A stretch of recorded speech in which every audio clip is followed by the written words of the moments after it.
La question de la réglementation des nuisances sonores était une fois de plus au cœur du dimanche politique de ce 12 juin. Dans l'entretien d'Angèle Toboula, le directeur départemental du cadre de vie des départements de l'Atlantique et du littoral, Rosera Tolou, a apporté des explications sur le bien fondé des différents textes de loi et décrets. À l'évaluation, on a constaté que au niveau de l'ancien décret, l'autre vieux de 20 ans, il y a certaines sources, par exemple, qui n'ont pas été prises en compte. On a constaté également que le problème d'installation n'était pas réglé. On a constaté que les problèmes de distance n'étaient pas réglés. Dans l'ancien test, par exemple, on a dit que on ne devrait pas retrouver des sources de bruit à côté des unités essentielles comme les centres de santé, et les administrations. Mais le test n'a pas précisé la distance qu'il faut.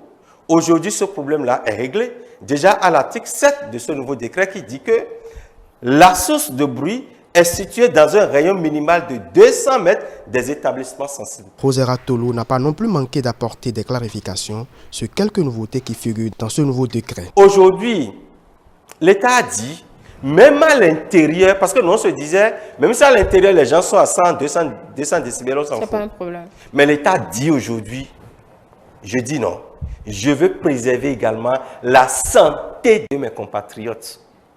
Ça veut dire quoi? Ça veut dire que même à l'intérieur, le bruit à l'intérieur est réglementé désormais. Dans ce même décret, tout promoteur d'installation d'une activité de bruit doit désormais prendre des dispositions administratives afin d'obtenir une autorisation lui permettant d'exercer son exercice tout en respectant les lois pour le bien de tous. Le promoteur d'une activité génératrice de bruit aujourd'hui, avant de s'installer, doit soit se rapprocher de l'Agence béninoise pour l'environnement pour avoir un certificat de conformité environnementale, qui est un certificat signé par le ministre, ou carrément, il se rapproche de la direction départementale du cadre de vie et du développement durable territorialement compétent pour un avis technique. Si c'est une grande unité qui doit être soumise à autorisation, d'accord, vous montez votre dossier et vous allez déposer au niveau de l'ABE. Donc, on vous demande de faire une étude d'impact environnemental et social. Donc, vous commettez un cabinet qui fait l'étude, vous déposez et on soumet à validation. Si ça prend, c'est que au final, le ministre du cadre de vie vous délivre un certificat de conformité environnementale. Le président Patrice Talon a rencontré dans la semaine écoulée des politiques et le corps diplomatique. Une actualité que les invités de François-Xavier Noumon dans le duel ont apprécié chacun en ce qui le concerne. Augustin Sodinou, membre du parti Union progressiste, pense que cette démarche du chef de l'État est salutaire. Par contre, Gérard Bossi-Consi de la Nouvelle Force Nationale estime pour sa part que ces rencontres seront les bienvenues si ces résultats apportent des changements sur le plan politique. Lorsque je vois le président Patrice Talon recevoir l'ancien président Nicéphore Soglo, je suis heureux, je suis ému et tout cela augure d'un avenir radieux pour notre pays, pour un climat de paix, pour rassurer le peuple que des personnalités qui ont occupé de hautes fonctions dans notre pays s'écoutent, s'échangent, se parlent, c'est rassurant.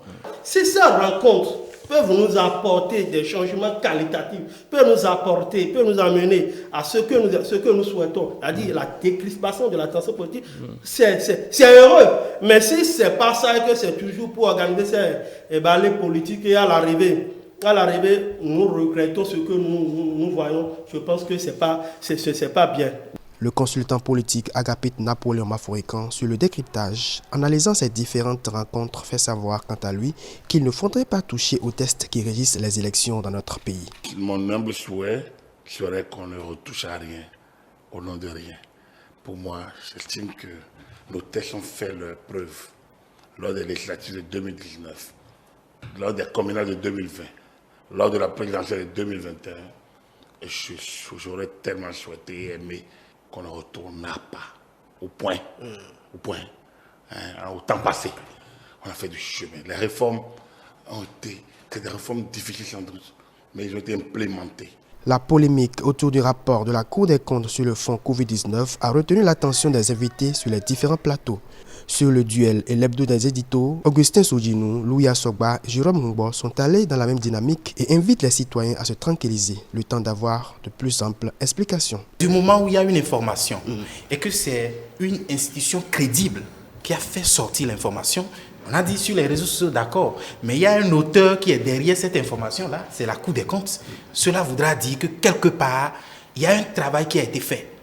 Et à la Cour des comptes, il n'y a que des experts qui sont là. Ils ne peuvent pas se lever du jour au lendemain, balancer un rapport. Ça a été une étude qui a été faite pendant un bon moment, des enquêtes. Cela voudra dire que quelque part, on peut déjà porter de crédibilité par rapport à cette information. Quitte à ce que des jours à venir, des semaines à venir, peut-être qu'on nous clarifie davantage sur cette information-là. La polémique se justifie parce que nous sommes dans un pays de droit. Il y a eu des sollicitations. Le fait est que tout le monde entier a été ébranlé par la Covid-19 et les partenaires techniques et financiers ont soutenu le Bénin, continuent de soutenir le Bénin comme les autres pays. Mais il faut que le Béninois lambda sache les différentes sollicitations, les différentes réponses qui ont été apportées. Quelle a été la gestion de ces différentes réponses? C'est normal, c'est tout à fait normal.